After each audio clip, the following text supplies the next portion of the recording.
آپ جانتے ہیں جب بہار چین آیا نا حضرت عمر کے زمانے میں، جب ایران فتح ہوا تو سب سے دنیا کے اس وقت نامور اشیاء میں سے بہار چین ایک بہت بڑا قالین تھا، جس کو بہار چین پہ بٹھا دیا جاتا وہ ناز کرتا ہے کہ میں بہار چین پہ بیٹھا ہوں۔ آج وہ کسی کو وہ سرخ قالین پہ جو ہے وہ لے کے جاتے ہیں تو کہتے ہیں میرے لیے سرخ قالین بچھائے گئے، امریکہ میں یا جو ہے وہ میرے لیے جو ہے وہ برطانیہ میں یہ اعزاز دیا گیا ہے کہ مجھے سرخ قالینوں پہ میرا استقبال کیا گیا، سرخ قالین بچھائے گئے۔ بہار چین یہ ایک ایسا قالین تھا کہ جس پہ بیٹھ جانا اور جس پہ چلے جانا یہ بڑے دنیا کے لوگ جو ہے وہ فخر سمجھتے تھے۔ جب حضرت فاروق اعظم کا زمانہ آیا تو یہ علاقہ فتح ہوا تو یہ اونٹوں پہ لاد کر کے یہ بہار چین مدینے بھیجا گیا۔ تو حضرت عمر کے پاس جب بہار چین آیا تو کہا کہ اب اس کو کہاں رکھے؟ تو کسی نے کہا جی مسجد نبوی میں بچھائیں۔ کہا یہ مسجد نبوی میں بچھائیں؟ وہاں کی جو چٹائیاں ہیں اس قالین سے افضل ہیں، وہاں اس کو یہاں نہیں بچھائیں گے تو کہاں رکھے؟ حضرت عمر نے حکم دیا کہ مسجد نبوی کے باہر جہاں لوگ جوتے اتارتے ہیں وہاں رکھا جائے۔ اور وہ بہار چین جس پہ لوگ بیٹھنا اعزاز سمجھتے لوگ وہاں جوتے پوچھ کے گزرتے تھے۔ تو فقیروں کی نظر میں کیا چیز ہوتی ہے ان چیزوں کی؟ تو 1000 اینٹ جب بچھی ہوئی دیکھی تو وہ کیا تحفہ دیتے؟ حضرت سلیمان علیہ السلام نے کہا کالا اتمدوننی بمال، تم مجھے مال سے میری مدد کرتے ہو؟ تم کیا سمجھتے ہو تم میرے پاس جو ہے وہ مال و دولت سے میری مدد کرنا چاہتے ہو؟ فما آتانی اللہ خیر مما آتاکم، اللہ نے جو مجھے دیا ہے وہ اس سے بہتر دیا ہے جو تم کو دیا ہے، تمہارے سے بہتر مجھے نوازا ہے۔ بل انتم بہدیتکم تفرحون، بلکہ اپنے ہدیے پہ تم خوش ہو کہ یہ مال ہے، ہم مال کے ہدیے کو قبول نہیں کرتے۔ ایک طرف سورج کو پوجا جا رہا ہے، رب کے ساتھ شریک ٹھہرایا جا رہا ہے، اور میں ایک اینٹ لے کے راضی ہو جاؤں سونے کی اور تم اللہ کی مخالفت کرتے رہو۔ یہاں سمجھنے کے لیے بہت کچھ ہے کہ اللہ کے حکموں کی نافرمانی کر رہا ہو اور پیر صاحب کو نذرانہ دے دے اور پیر صاحب یہیں چپ ہو جائے کہ کوئی نہیں مجھے نذرانہ مل گیا، یہ سمجھنے کے لیے کافی ہے۔ سونے کی اینٹ لے کے آئے ہیں، فرمایا وہ بتوں کو پوج رہے ہیں، وہ سورج کو پوج رہے ہیں اور مجھے اس نذرانے سے چپ کروانا چاہتے ہیں، ایسا نہیں ہوگا۔ اور آپ نے اس قاصد کو پیغام دیا ارجع الیہم، جا ان کے پاس اور ان کو بتا جا کے کہ فَلَنَاتِيَنَّهُمْ بِجُنُودٍ لَا قِبَلَ لَهُمْ بِهَا وَلَنُخْرِجَنَّهُمْ مِنْهَا أَذِلَّةً وَهُمْ صَاغِرُونَ، ان کو جا کے بتا کہ ہم ایسا لشکر لے کے آ رہے ہیں جس کا تم مقابلہ نہیں کر پاؤ گے اور تمہیں ذلیل کر کے رسوا کر کے شہروں سے نکالیں گے، تیار ہو جاؤ۔ حضرت سلیمان نے اس قاصد کو پیغام بھیجا۔ جب اس نے جا کے پیغام دیا اور حضرت سلیمان کے دربار کی کہانیاں سنائیں تو پھر لڑائی کی ہمت کس کو ہوتی؟ نبی کو اللہ نے روب دیا ہوتا ہے، نبی کا روب جو ہے وہ لوگوں میں پڑ جاتا ہے۔ اللہ اکبر، تو کس کو ہمت ہوتی؟ ملکہ بلقیس نے کہا کہ اب میں خود جاتی ہوں، تو وہ خود تیار ہوئی اور وہ حضرت سلیمان کی بارگاہ میں حاضر ہونے کے لیے ملک سبا سے چلی۔ ادھر بھی وقت گزرتا گیا، جب 3 فرسخ دور وہ دربار سے رہ گئی، 1 فرسخ اور 3 فرسخ 5 کلومیٹر لگا لیں، آپ یہ کہہ لیں کہ وہ بائی پاس پہ یا وہ یہ چناب پل پہ اتنے فاصلے پہ جب اس کا آنا ہوا تو حضرت سلیمان بیٹھے تھے اور آپ نے اپنے درباریوں سے کہا قال یا ایھا الملأ ایکم یاتینی بعرشها قبل ان یاتونی مسلمین۔ دربار لگا تھا، جن بھی بیٹھے تھے، انسان بھی بیٹھے تھے، پرندے بھی تھے۔ آپ نے کہا میرے درباریوں وہ بلقیس آ گئی ہے، یہاں قریب ہی آ گئی ہے، تو اس کا وہ تخت جس پہ اسے ناز ہے کوئی ہے جو اٹھا لائے اس کے لانے سے پہلے؟ کیسی شان حضرت سلیمان کی، وہ بائی پاس پہ آ گئی اور تخت 1 مہینہ جاتے ہوئے لگتا ہے، 1 مہینہ آتے ہوئے لگتا ہے۔ یہ طاقتیں ہیں اللہ کے بندوں کی، اللہ اکبر۔ تو کہا وہ تو ادھر آ گئی ہے، تو کوئی ہے کہ اس کا تخت جا کے جلدی جلدی اٹھا لائے؟ تو جب آپ نے یہ بات کہی تو ایک جن اٹھا، قال عفریت من الجن انا آتی کا بھی، ایک جن کہنے لگا حضرت میں لاتا ہوں۔ کب لاؤ گے؟ قبل ان تقوم من مقامک، آپ کی مجلس ختم ہونے سے پہلے پہلے حاضر کر دیتا ہوں۔ اور مجلس ختم ہوتی تھی زوال کے وقت، دوپہر کے وقت، صبح شروع ہوتی اور دوپہر کو ختم ہو جاتی، تو کچہری لگی تھی، کہا کچہری ختم ہونے سے پہلے پہلے میں لے آتا ہوں۔ وَإِنِّي عَلَيْهِ لَقَوِيٌّ أَمِينٌ، طاقتور بھی ہوں، لے بھی آؤں گا۔ اور امین بھی ہوں, کوئی ایک موتی بھی ضائع نہیں ہوگا, تو تخت میں لے کے آتا ہوں. اور 1 مہینہ میں نے عرض کیا جاتے ہوئے لگتا ہے 1 مہینہ, کئی ہاتھ موٹا تھا, 7 منزلیں تھی, 40 ہاتھ چوڑا تھا, 80 ہاتھ لمبا تھا, سونے اور چاندی اور قیمتی جواہر سے مرصع تھا, اور 7 کوٹلیوں میں مکفل تھا, تالے لگے تھے, پہرے دار کھڑے تھے, جیب میں ڈال کے بھی لانا ہو پھر بھی 2 مہینے چاہیے. اور اس تخت کو لانے کا کہا تو پہر تک لے آتا ہوں. بڑی بات تھی نا, حضرت سلیمان خوش ہو جاتے کہ بڑی بات ہے, تو میں نہیں, مجھے اس سے بھی پہلے چاہیے, مجھے اس سے بھی پہلے چاہیے. پھر وہ اٹھا جس کے سینے میں زبور کا علم تھا, قال الذی عندہ علم من الکتاب. پھر وہ شخص کھڑا ہوا جس کے سینے میں علم زبور تھا, وہ آپ کا خالہ زاد بھی تھا, آپ کا صحابی بھی تھا, عاصب بن برخیہ نام علماء تفسیر نے بتایا ہے, اور اسے اسم اعظم آتا تھا. وہ کھڑا ہو گیا, اس نے کہا انا آتی کا بہی, حضرت میں لے آتا ہوں. کہا کب لاؤ گے؟ وہ تو دوپہر تک کا وقت دے رہا ہے, تم کب لاؤ گے؟ تو سنو اس نے کیا کہا, بولا قبل ان یرتد الیک طرفک, حضور آپ آنکھ بعد میں جھپکیں گے, تخت پہلے پڑا ہوگا. آپ آنکھ بعد میں جھپکیں گے, تخت پہلے پڑا ہوگا. اللہ اکبر. فلما رآہ مستقرا عنده قال ھذا من فضل ربی. حضرت سلیمان نے بھی آنکھ جھپکی نہیں تھی, تخت سامنے پڑا ہوا. تو حضرت سلیمان بے ساختہ پکار اٹھے, یہ میرے رب کا فضل ہے جس نے میرے امتی کو یہ طاقت دی. یار بنی اسرائیل کے نبی کے امتی کی یہ شان, تو بنی اسرائیل کے یہ نبی مقتدی بن کے جس کے امام کے پیچھے کھڑے تھے مسجد اقصی میں, اس امام کی شان کا عالم کیا ہو. یہ شان ہے خدمت گاروں کی, سرکار کا عالم. کہا میں لاتا ہوں, اور اس کے آنے سے پہلے کہ حضرت آنکھ جھپکنے سے پہلے حاضر کر دو. اور حضرت سلیمان نے ابھی آنکھ جھپکی نہیں, تخت سامنے پڑا ہوا تھا. اللہ اکبر. لیبلونی ااشکر ام اکفر. کہا کہ میرے رب نے مجھے آزمایا ہے, میرا رب مجھے پرکھتا ہے کہ میں اس کا شکر کرتا ہوں یا کفران کرتا ہوں یا انکار کرتا ہوں. اللہ اکبر. فرمایا ومن شکر فانما یشکر لنفسہ, جو شکر کرتا ہے وہ اپنے لیے ہی شکر کرتا ہے. اللہ کا کیا فائدہ کرے گا؟ اپنا ہی فائدہ ہوگا. تو میں اس کا شکر کرتا ہوں جس نے میرے ایک امتی کو یہ طاقت عطا کی, یہ شان عطا کی. یار جب بنی اسرائیل کے ایک ولی کی یہ شان ہے تو اس امت کے اولیاء کی شان کا عالم کیا ہوگا. صرف ایک واقعہ, شہر بخارا میں, شہر کابل میں حضرت امام شاہ نقشبند بخاری علیہ رحمہ تشریف لائے تو لوگوں کا ہجوم ہو گیا. بادشاہ وقت کی لونڈی وہاں سے گزرتے ہوئے رکی تو لوگوں کا ہجوم دیکھا. کہا ماجرا کیا ہے؟ کہا بخارے والے پیر آئے ہوئے. تو کہا یہ پیر کیا ہوتے ہیں؟ لوگوں نے بتایا یہ اصلاح قلب کرنے والے لوگ ہوتے ہیں, یہ دلوں کے حکیم ہوتے ہیں, ڈاکٹر ہوتے ہیں, اور یہ باطن کی صفائیاں کرنے والے لوگ ہوتے ہیں, اور اللہ نے ان کو تکوینی اور تشریعی طاقتیں بھی عطا کی ہوئی ہوتی ہیں, اور کبھی ایسا ہوتا ہے کہ یہ اوکھے ویلے کام بھی آتے ہیں. اس نے سوچا کہ شیخ سے نسبت قائم کر لینے میں کوئی حرج نہیں ہے, تو اس نے حضرت شاہ نقشبند بخاری کی بیعت کر لی. چلو پیر تو کوئی ہونا چاہیے, تو انہوں نے ان سے بیعت کر لی. شیخ نے جو وظائف بتائے اور تلقین کی, ذکر کی اور اچھائی کی طرف سبق دیے, تو صالحہ تو وہ پہلے ہی تھی لیکن مزید رنگ چڑھ گیا. تو بادشاہ جب اس کی خدمت کو دیکھا تو بڑا خوش ہوا. جو باقی لونڈیاں تھیں وہ حسد کرنے لگیں. ایک دن انہوں نے بادشاہ کے دربار سے, بادشاہ کے گھر سے چوری کر کے زیور ایسی جگہ پہ چھپا دیے اور اس پہ الزام لگا دیا, اور پھر برآمد بھی اس سے کروا دیے.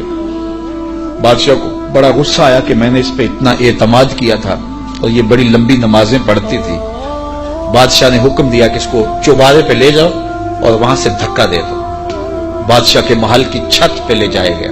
اس نے لاکھ کہا کہ میرا جرم نہیں ہے, لیکن بادشاہ ہوتے ہیں. تو چھت پہ لے جایا گیا. جب دھکا دینے لگے تو اس کو اب یاد آیا کہ میں نے سنا تھا اوکھے ویلے پیر کام آتے ہیں. تو اس نے بخارے کی طرف منہ کر کے کہا شیعہ للہ چوں گدائے مستمند المدد خواہم ز شاہ نقش بند. سنا ہے اوکھے ویلے پیر کام آتے ہیں، اس سے اوکھا ویلا میرے پہ تو نہیں آ سکتا. یہ اس نے کہا تو پیچھے جلاد نے دھکا دے دیا. جب نیچے آئی تو حضرت شاہ نقش بند بخاری کا دامن پھیلا ہوا تھا. آپ نے آرام سے پکڑ کے نیچے رکھ دیا تو اس نے حیرت سے پوچھا حضرت آپ کب آئے ہیں؟ تو شاہ نقش بند بخاری فرمانے لگے تو از چبارہ آمدی من از بخارا آمدم. تو چبارے سے چل پڑی تھی، میں بخارے سے چل پڑا. تو کہا حضرت آنکھ جھپکنے سے قبل وہ تخت حاضر کر دوں گا. جب تخت حاضر ہو گیا کہا یہ میرے رب کا فضل ہے جس نے مجھے اتنی طاقت عطا فرمائی. ومن کفر فإن ربی غنی کریم. اور اگر کوئی ولیوں کی اس طاقت کو نہیں مانتا، نبیوں کی اس طاقت کو نہیں مانتا، اللہ کے بندوں کی طاقتوں کو نہیں مانتا، اللہ کو پرواہ بھی کوئی نہیں. نہ مانے کوئی، اللہ کو کیا پرواہ ہے؟ وہ غنی بھی ہے اور کریم بھی ہے. کالا نکروا لہا عرشہا ننظر اتہتدی ام تکون من الذین لا یہتدون. آپ نے فرمایا جلدی جلدی کرو، تخت کا حلیہ بھی بدل دو، اس کی شکل جلدی جلدی تبدیل کر دو، تاکہ جب وہ آئے تو ہم دیکھیں کہ وہ اس کو پہچانتی ہے یا نہیں پہچانتی. تو تخت کا حلیہ بدل دیا گیا. فلما جاءت، جب ملکہ بلقیس پہنچی، قیل اہاکذا عرشک، کہا تیرا بھی اس جیسا کوئی تخت ہے؟ اس تخت کی طرف اشارہ کر کے کہا کہ کیا تمہارا تخت اسی طرح کا ہے؟ تو قالت کانہ ہوا، بولی یہ وہی تو ہے، یہ وہی تو ہے، بولی یہ وہی ہے. وَأُوتِينَا الْعِلْمَ مِنْ قَبْلِهَا وَكُنَّا مُسْلِمِينَ. اس نے کہا کہ ہمیں اس کی پہلے خبر ہو گئی. حضرت آپ تخت کو بدل بدل کے نہ دکھائیں، ہم پہلے ہی مان گئے ہیں، ہم پہلے ہی مان گئے ہیں اور ہم مطیع بن کے آئے ہیں، فرما بردار بن کے آئے ہیں. وَصَدَّهَا مَا كَانَتْ تَعْبُدُ مِن دُونِ اللَّهِ. اور اس ملکہ کو اس معبود باطل نے پہلے قبول حق سے روک رکھا تھا. اللہ اکبر. کس نے؟ جس کو وہ اللہ کے علاوہ پوچھتی تھی. انہا کانت من قوم کافرین. بے شک وہ کافر قوم سے تھی. قیل لہا ادخلی الصرح. اس کو کہا گیا اب محل میں آ جاؤ. یہ تو منظر باہر ہی تھا، کہا اب آ جاؤ ہمارے محل کے اندر. جب محل میں داخل ہوئی فلما رأتہ حسبتہ لجہ. ایسے کیا گیا تھا کہ پانی ڈال کر کے حوض بنا کے اس میں پانی ڈالا، مچھلیاں ڈالے اور اس اوپر ایک شیشہ رکھ دیا. اور وہ شیشہ اتنا خوبصورت تھا اور اتنا لطیف تھا کہ محسوس نہیں ہو رہا تھا شیشہ ہے، لگتا تھا آگے تالاب ہے، تو اور کوئی راستہ بھی نہیں تھا.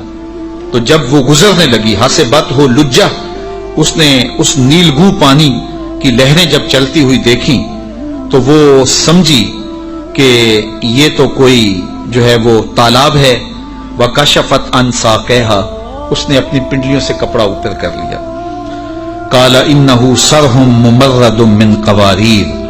حضرت سلیمان علیہ السلام نے فرمایا کہ یہ گہرے پانی کا تالاب نہیں ہے، بلکہ یہ تو شیشوں کا جڑا ہوا محل کے، شیشوں سے جڑے ہوئے محل کا صحن ہے، اور یہ جو ہے وہ ایسا ماجرا نہیں ہے. تو اپنے لباس کو اوپر کر لے. قالت رب انی ظلمت نفسی. تو وہ کہنے لگی میں نے اپنے نفس پہ میرے رب ظلم کیا ہے، اور آج میں اس مجمع کو گواہ بنا کے، تیرے پیغمبر کو گواہ بنا کے آج اس محل کے اندر میں اعلان کرتی ہوں وَأَسْلَمْتُ مَا سُلَيْمَانَ لِلَّهِ رَبِّ الْعَالَمِينَ. میں حضرت سلیمان کے رب پر، تمام جہانوں کے رب پر ایمان لاتی ہوں، اور ایمان کی دولت سے مالا مال ہوئی. پھر حضرت بلقیس کا نکاح کیا حضرت سیدنا سلیمان سے ہوا یا دوسری روایت کے مطابق طبع یمن سے ہوا؟ اس کے بارے میں روایات مختلف ہیں، مفسرین نے دونوں باتیں لکھی ہیں. تو اللہ کے نبی کی شان ہی کیا نرالی تھی.